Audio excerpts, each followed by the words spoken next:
আরেক বোন প্রশ্ন করেছেন, আপনি একজন আলেম, আপনি কেন ওয়াজ মাহফিলে ওয়াজ নসিহতের ভেতরে রাজনীতির কথা বলেন? ভালো কথাই বলছেন। আল্লাহ যদি রাজনীতির কথা না বলতেন, রাসূল করিম সাল্লাল্লাহু আলাইহি ওয়াসাল্লাম যদি রাজনীতি না করতেন, সাহাবায়ে কেরাম যদি রাজনীতি না করতেন, আমি সাঈদী রাজনীতির কথা বলতাম না। যেহেতু আল্লাহ পাক কোরআনে কারীমের মধ্যে রাজনীতির কথা বলেছেন, রাজনৈতিক বক্তব্য কোরআনে আছে,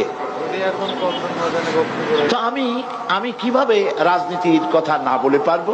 যদি আমি এগুলি না বলি, তাহলে রাসূল করিম সাল্লাল্লাহু আলাইহি ওয়াসাল্লাম বলেছেন, আস-সাকিতু আনিল হাক্কি ফাহুয়া শায়তানুন আখরাস।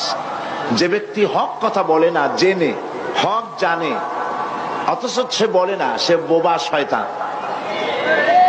কাজেই যারা কোরআন হাদিস জানার পরেও কোরআন হাদিসের অর্থনীতি, রাজনীতি সম্পর্কে জনগণকে অবহিত করে না, রাসূল যে কথা বলেছেন সে তো বোবা শয়তান হয়ে যাবে।